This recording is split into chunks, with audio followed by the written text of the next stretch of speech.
what is your relationship with credit card debt? And then also, how have you managed it? My Yeah. parents like sat me down and we had the credit card conversation. Okay.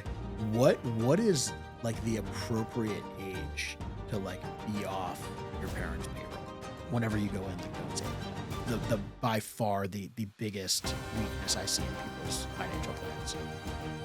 It would make things a little bit easier, but like that's kind of like the band-aid to like Yeah. try to like cover up the problem. So, this topic is kind of going to be on credit card debt, and just some of the ways people get into trouble. So if you guys can just talk about Yeah. kind of the bigger, I don't want to say ticket items, but like that's commonly what people get into credit card debt from. So like vehicle buying, renovating a house, trips. What is your relationship with credit card debt? And then also, how have you managed it? Yeah. So, I mean, some of that stuff, I don't know. I mean, I guess you could buy a car on a credit card, but I Like mean, if you're doing monthly payments and stuff. I don't know. I mean, I think maybe if you just bought it like outright. I know Oh, I people like if you have like a black card, you can just purchase a car. really? But for the most part, I think most people are either financing or doing some type of lease deal or something, which Yeah. again, I think depending on what the rates are, your credit that has a giant impact on how much you pay. And there are some very predatory auto loans that I think people sign up for that they have no clue what they're getting into. So Mm-hmm. that's probably a whole topic that we could do. But that's very bad. But kind of going back to credit cards, I guess Kelsey, what's kind of from the younger generation, like what is your relationship? Because that's been your primary way of spending for most of your life. A credit card? Yeah. I only just got a credit card last year and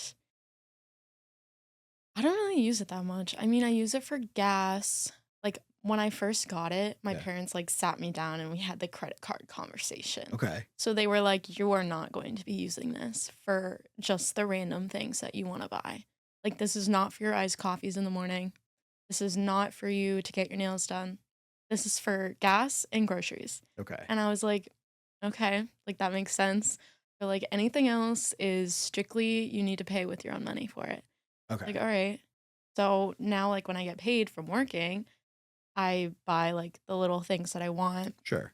and I'm not allowed to use my credit card for it. So I don't really know So what are you using? what kind of credit card. No, no, no. Like what whenever you buy those items, what are you using to I buy? use when I buy like my little like tchotchke items, Sure, I'm yeah. using like, Coffee in the morning. yeah, I'm using my debit card. Okay. So like when I get paid, my money goes straight to my bank account, Sure. and then I have my debit card Yeah. that I buy all the little things with.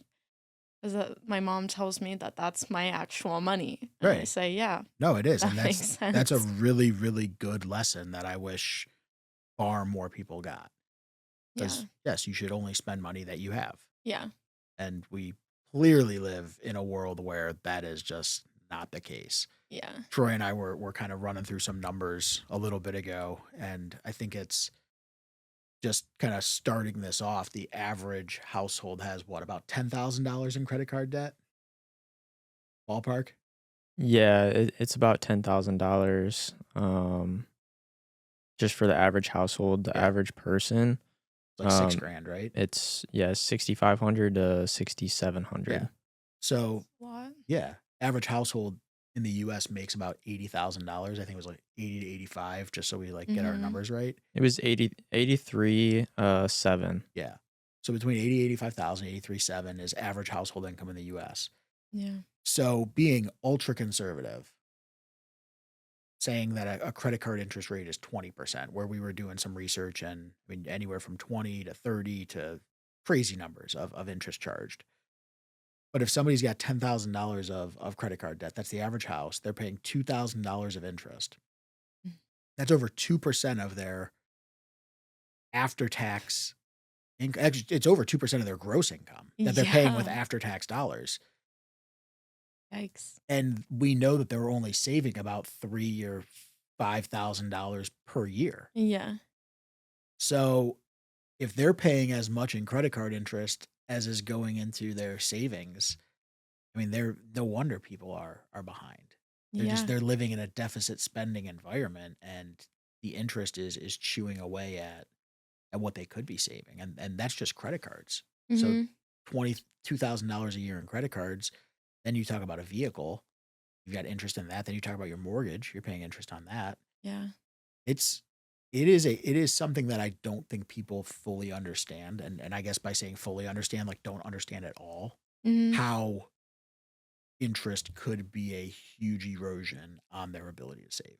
Yeah. I feel like even I understand interest as something that like compounds over time and then like whatever you think your amount that you have to like pay back, it can like it's more than what you actually think it is because of the interest. Um, but like do people even really know what interest is? Like other than that, I don't understand interest. Like I don't get what has interest and how to know what your interest is Sure. and like that kind of thing. So like for like a mortgage on your house, do they just tell you like how much interest is going to be compiled over time, like when you're making Sometimes. your payments? Yeah, so if you Or have is it just kind of like a surprise? Like, oh, could be. So there are different types of loans that you can take out. yeah. So if you have a fixed rate mortgage, you know exactly what your terms are the day that you sign up. If you have Mm-hmm. a variable rate mortgage, you may have a promised rate for a fixed period of time, but then it could change Okay. at some point in the future. And what it could change to, there are parameters, like it can't exceed a certain number, but Mm-hmm. no, it definitely becomes an unknown number that you're working with. If you have a line of credit, so if you borrow money for a business or for a home project or something like that, that is a Yeah. variable rate that in Everything's just so different. I wish there was like a set rules or like set amount that applied to like everything because then I think maybe people would have a better understanding of what was going on with their finances. it would make things a little bit easier, but I think the bigger like that's kind of like the band-aid to like Yeah. try to like cover up the problem. Fixing the Yeah. problem is not deficit spending and having the money Mm-hmm. to do stuff. Yeah. And it's hard. We live in a world of leverage, but people are borrowing money left and right. Yeah. So how many people and Troy, I mean, if you want to look this up, but I'm just kind of like throwing it out there. Like how many people own their home outright? It has to be a very small percentage of the US Yeah. population. I don't think a lot of people, I think more people like rent. But I'm saying even people with mortgages. So how many people versus like how many homeowners have a mortgage versus the house being fully paid off? Oh, I thought like having a mortgage meant like that you own the house. Well, you do, but you have a partner as the bank. Oh, So you that's when you're taking out loans to buy the house. right. Oh, okay. I understand. So, like, I own my house, but the bank also does too. Yeah. Like, if I sell it, the bank gets a Oh, right now a giant portion of what I own because I just okay. bought the house in the last 5 years. Yeah. Okay, I understand. Yeah, so I'm a little surprised by this number. It's over 40% of US homeowners that own their house outright. This is really just due to the aging baby boomers. Okay. So, Yeah, I mean, that makes sense, but still 60% of homes are financed. And again, if we start to, like, look at it by age, it sounds like pretty overwhelmingly the people that have their houses paid off probably lived in there just to complete their 15 or 30-year mortgage. Yeah. So that makes perfect sense based on the largest kind of population group or the largest segment being the baby boomers, and that's where Mhm. they're at in life. Yeah. I would say one thing that is interesting in this is that they are saying more people are buying their homes with cash.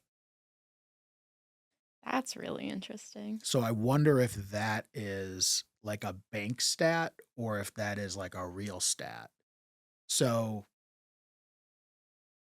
like our clients have the ability to borrow money through their portfolios or through their Mhm. insurance and essentially self-finance. Okay. But whenever it gets reported for something like a home purchase, it looks like a cash purchase.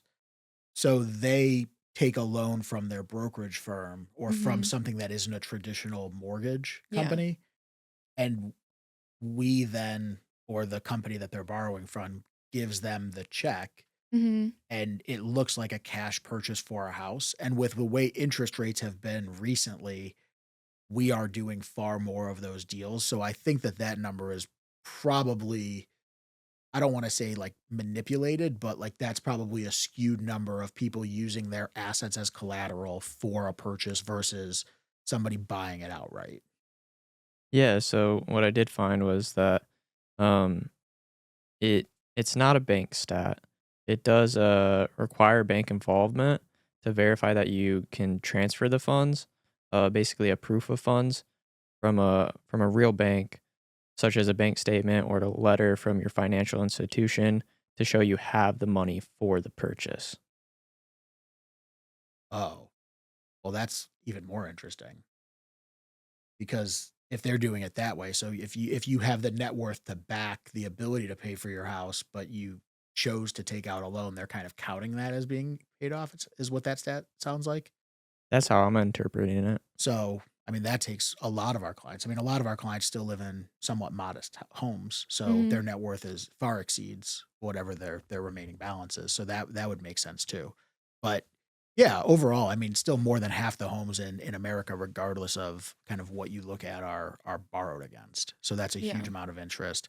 Probably with vehicles, I would guess maybe the same. I don't vehicles. I think people probably buy and pay off and drive a little bit longer, but then there are probably far more leased vehicles Mhm. than people renting versus owning, depending on where you live. Yeah. I don't know if that's accurate because there are like big major cities where more people rent than where we live. Yeah.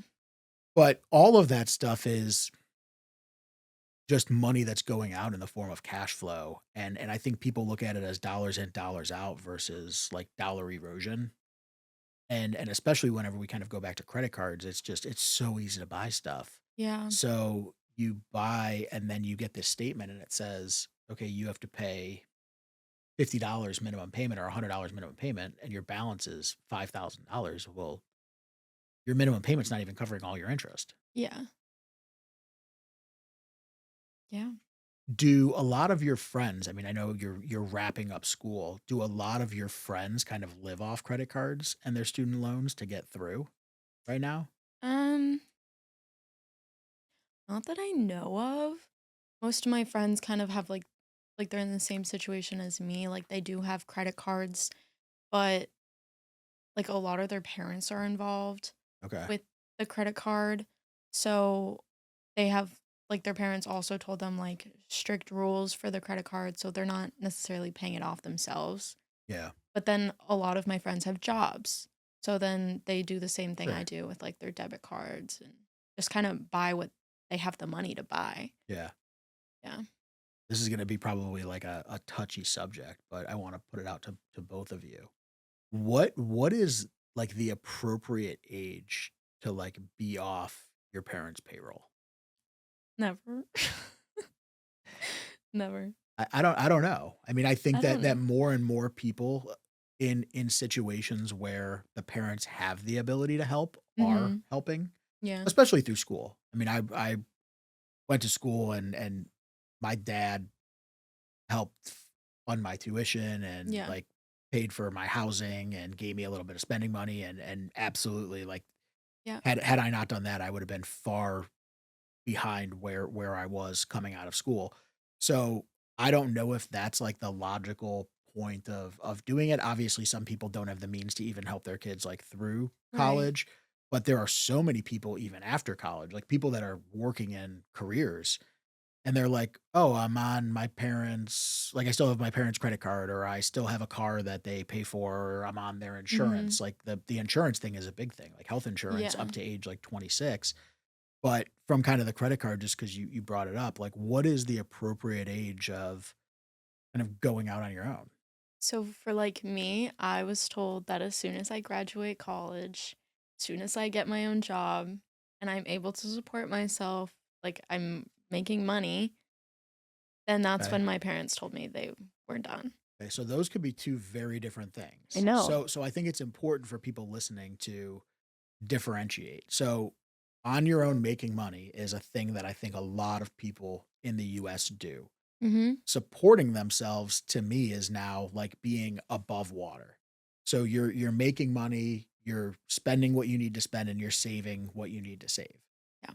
And we clearly know that like 2/3 or more of people in the US aren't doing that themselves. Mhm. So to me, it's like, okay, well, if that's the parameter, like 2/3 of these people need to be like supported by their parents because they're not making the right decisions. And maybe even the people supporting them statistically are not financially secure and they're still taking care of their Yeah. kids. And depending on their age, maybe even their parents because they're aging. Mhm. So it becomes a big stressor. And I know kind of for myself as a dad, it's like, yeah, I want what's best for my daughter, but like I don't know the proper way to do this. Like, do I just give everything? Do I give nothing and let her figure it out? Is there some happy middle? I mean, I feel like I don't really know. I feel like my parents don't really know Yeah. too much either. Like we're just kind of going with however it ends up. There's not really like they didn't give me like a certain age that I'm like you're out of the house, like we're kicking you out. We're Right. not financing you anymore. We're not supporting you. They didn't do that for me. I feel very grateful for that Right. because my like I love my parents and I'm so glad that they're able to Yeah. have the means to support me. But I think more for myself that I want to be able to support myself so that then I could turn around and be like, I want to support my parents too. So Yeah. like whenever I'm able to kick get out of there, I'm gonna do it. Yeah. Troy, what's your take on it? I mean, I know that there's a little bit of a gap between you and Kelsey age-wise, but what's kind of the philosophy of for yourself and then like what was your personal experience? Yeah, so my personal experience was that I had a split households. Um, I was going back and forth from my mom's and dad's. Yeah. Um, Obviously, they were both happy to have us as long as we wanted to stay. But it really came down to the choice of moving out because we wanted to have the freedom and we didn't want to feel like we had to pick and choose where we were staying. Right. Mhm. And then growing up with like feeling like we had support and stuff money wise, we knew our parents didn't make a bunch of money. So we wanted to kind of get out and do it on our own and try to prove that we can do that. They did early on like teach us the value of money through like doing little jobs when we were like 12, Yeah. 13, working on Yeah. like neighbors' gardens and things like that. So I think that is something that like kids do need. Not all of them get because maybe some of their parents just don't want to raise them like that if they do have the income and they want to have them have more fun during their young years. But I mean, you hear stories about the like football players, basketball players that are making all this money, but they didn't come from a lot of money, Right. and they're Mhm. having their kids learn the value of money Yeah. through working hard and whatever their passion is. Absolutely. Yeah. Yeah, and I think it's important to note too, you kind of have even another wrinkle in your personal circumstance of like you kept saying we. So for people that don't know, like Troy doesn't just have like split personality. He has a twin brother. So like there are two people that are the exact same age that went through the exact same life events that cost double the amount of money. So in Yeah. like my circumstance, I mean, I have a brother that's 5 years younger than me. You have siblings that aren't your twins. Yeah. There's a little bit of time or gap to like make financial decisions. In Troy's case, there were two people at the exact same time, and now it's, do we have the ability to fund this for two people right now? Mhm. So that throws another wrinkle in too, like how spaced out the kids are. Yeah. And if you have the ability or the lead time to send a kid to school, get a little bit of a break, send another kid to school. But if what if you have two or three kids in college at the same time and you're helping pay for all of these expenses? Like that is a definite change in dynamic. Mhm. Yeah, and our parents were really good about like making it apparent that like they don't have the funds to put us both through school. It's not that they wanted to like pick and choose one, but they set us up there for a scholarship when we were in middle school. Yeah. Um, Something called 21st Century Scholars that you can get through Indiana. I don't think they run the program anymore. We were the last year, so just like setting up your kids in whatever way you possibly can Yeah. to succeed in the future. If you even if you don't have the money, you can figure it out. They didn't set up like a cage and have you guys like fight it out. Like whoever wins gets the money. I'm sure they thought about it. But yeah, these are just they're really hard things, and depending on where you live, like there are so many different states that have different programs. So I grew Yeah. up in Ohio, now live obviously in Florida. We have like the Bright Futures program. We Yeah. have so many things that kids can take advantage of, probably that you have taken Yeah, advantage I of. got Bright Futures. I got the full ride for Bright Futures. Yeah, So we didn't even, like, my college experience was fully paid for, which I think has helped a lot in the way that my family has actually been yeah, able to support me financially, just like with like student housing and like groceries and other things that I didn't have the stuff to pay for at the time before I had a job. right. But now Yeah, that, so it becomes a much more palatable number if yeah.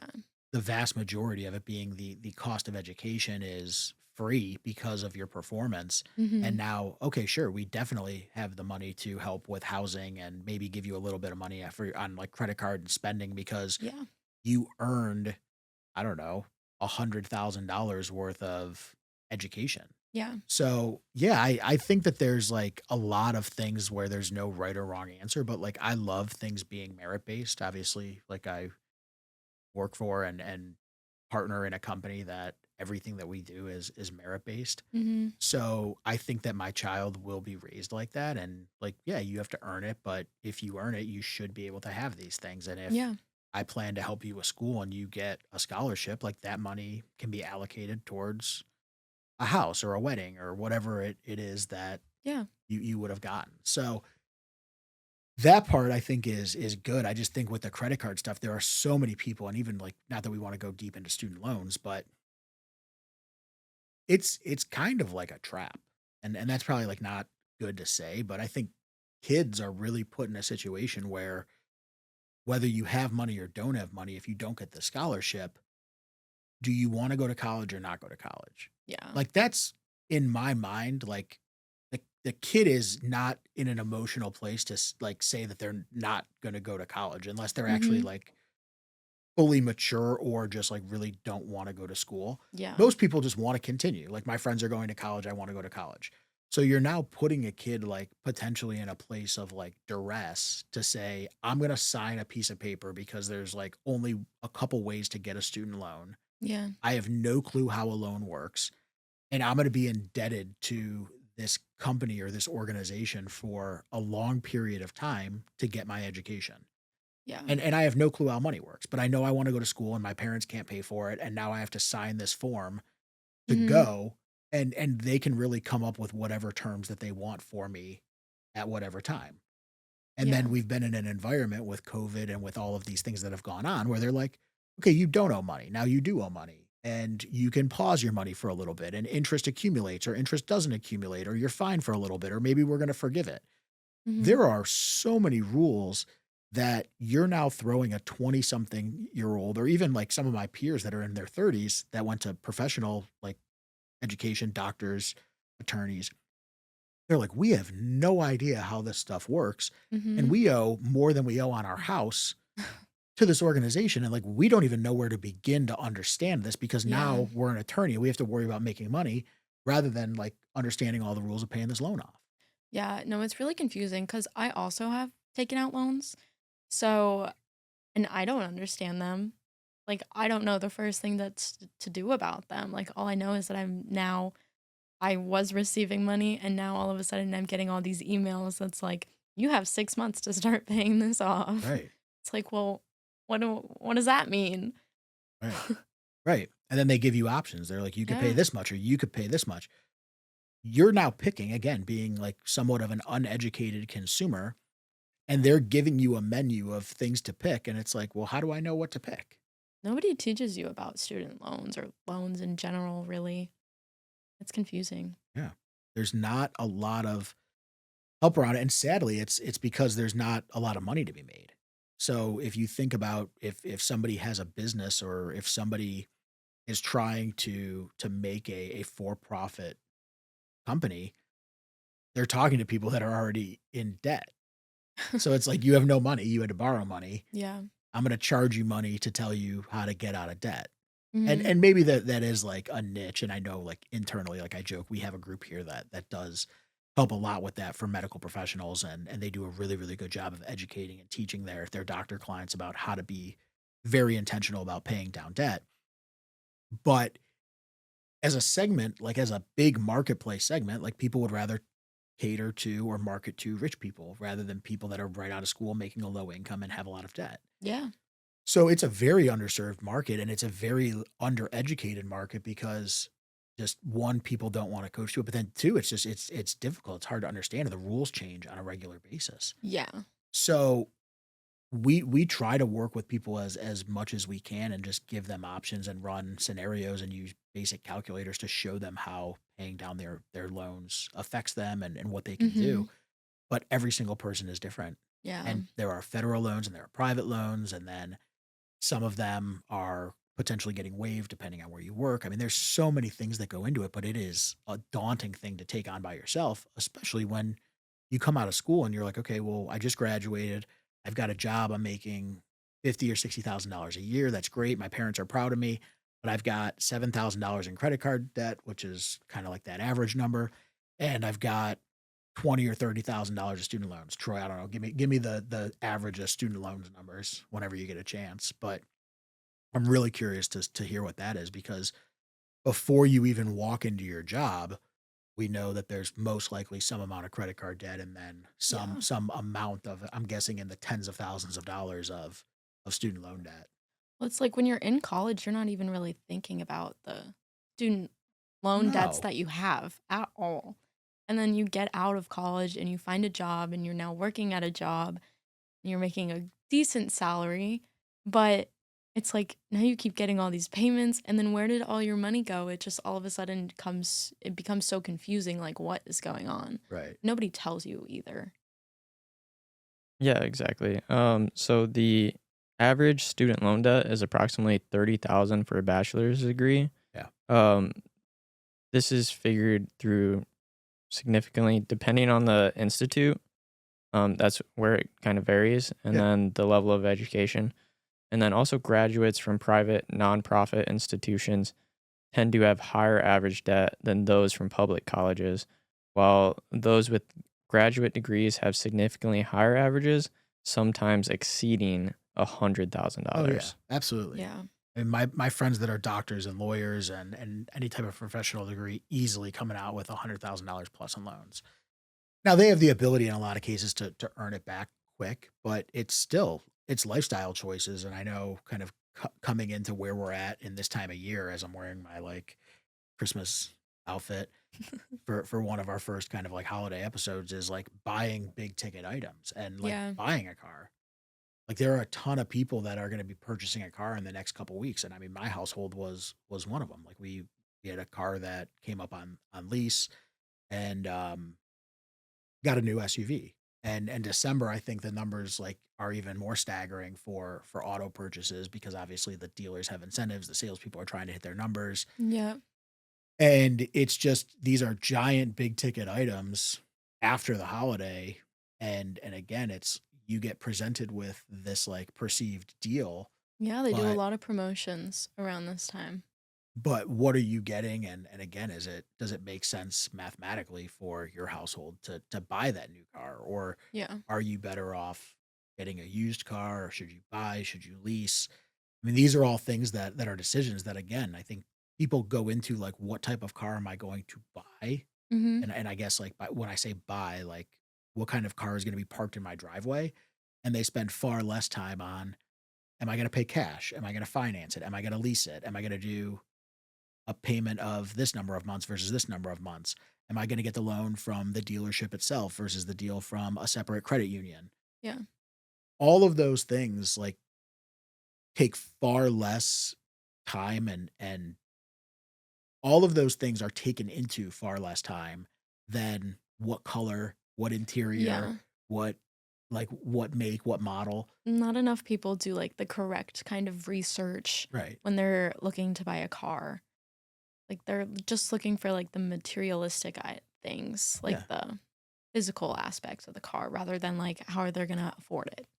Right. I want my payment to be X. Yeah. Like that's what they care about. Is Mm-hmm. that's their mental cash flow number, and that's probably from what I've heard from people in the car industry is when somebody comes in and says that, that's like when the person can get like I don't want to say the most like predatory, but whenever they know what the number is that the person's willing to spend is when the dealer can kind of have the most like leverage in the negotiating. Okay.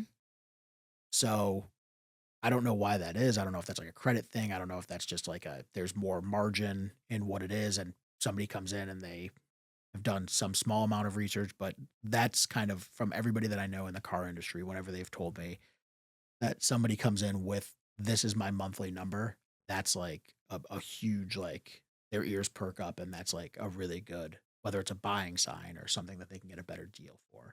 Okay. So don't whenever you go in, like don't say that. Don't say I have a set number. Right.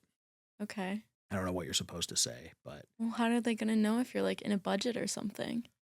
so I think you need to kind of like do a little bit of research and figure out what the car should cost or what the options are. So then I guess mentally you can kind of have an idea of here's the range of what the payments should be. Mm-hmm. But just not mention that you know that that's Yeah, and like and then correct. you're supposed to like let them come back, and I guess there's like a whole like strategy to it. Oh yeah. But I'll get the real answer, and we'll talk Okay. about it one day. But I know All that right. like that they're like never go in and say like what you want to spend per month. Okay. I And that's the totally will. first thing they'll ask. Right. Like What's your they monthly want you to payment? give that up as soon as possible. Right. But if you can push off and be like, not exactly sure right now, Uh-huh.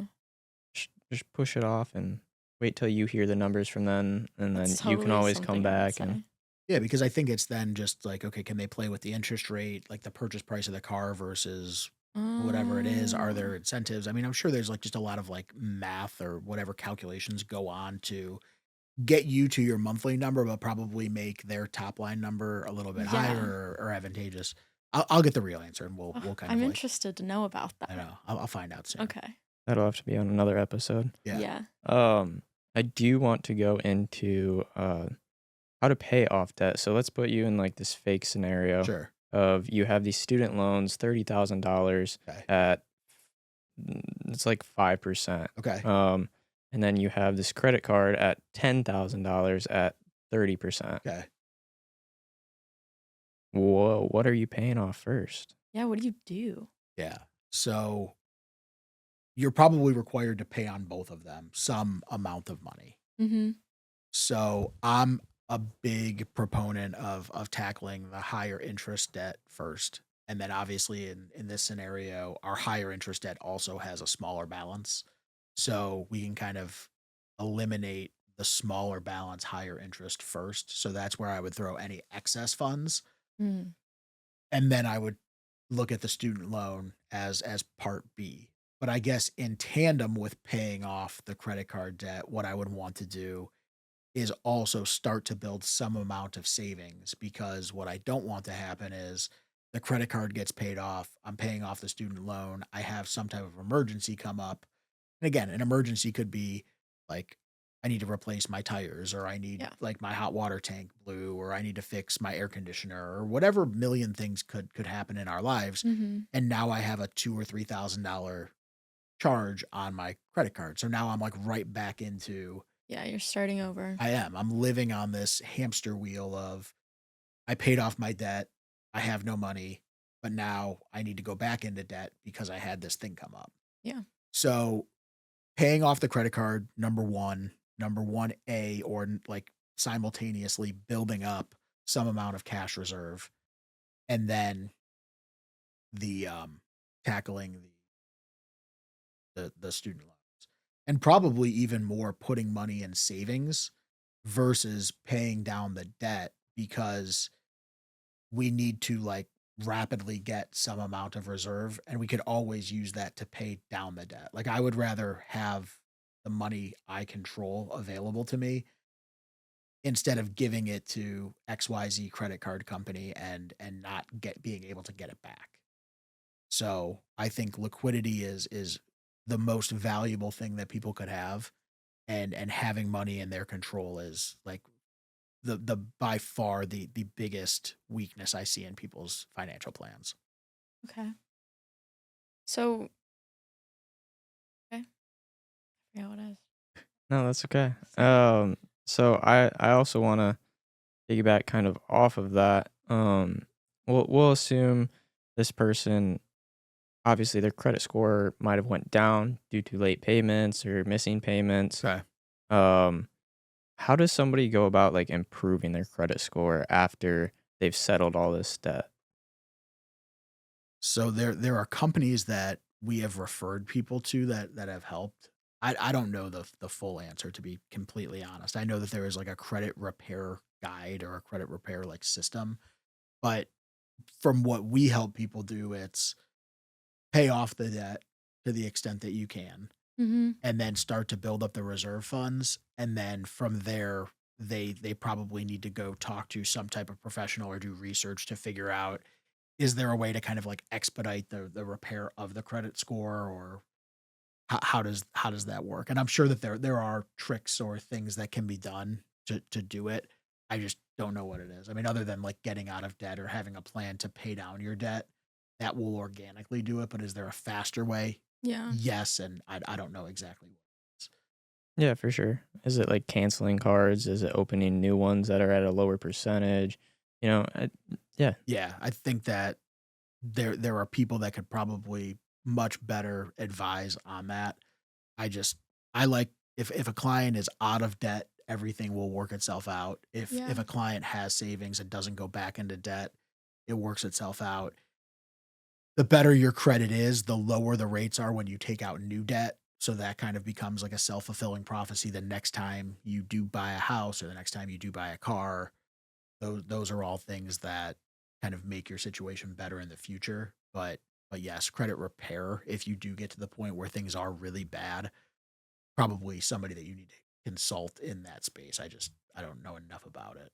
Yeah. Luckily, the vast majority of our clients don't run into like bad credit score scenarios. Even if they have a lot of debt, it might not be ideal. They might not be in like the 800s or the high 700s, but it's still a very respectable score and they have the cash flow to justify paying it. Okay. yeah. So it's just something to consider if your credit score is low. Is if you're gonna buy a house at the time, and Yeah. it's whatever you prioritize, getting your credit score up or buying a house. Yeah. Right. Awesome. Yeah. This is I mean, right around this time of year, I think people are making a lot of purchases, a lot of big purchases. New Mm-hmm. Year's resolution time is right around the corner. So we're gonna talk about that Yes. probably next week and really dive into kind of hitting the holiday season and coming into the new year with a game plan and how to do this the right way. Yes. Definitely something that should be a New Year's resolution is planning and budgeting. Yes. We'll talk about that eventually. Shit. You should watch it with your daughter. It's a great movie. Is that the one where like the people live in the tree? Or is that a different thing? With like the who's are The Horton Hears a Who.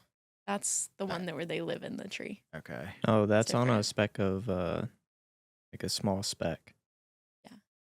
It's not a tree. It's not a tree? No, it's like a small speck on like a small dandelion Oh.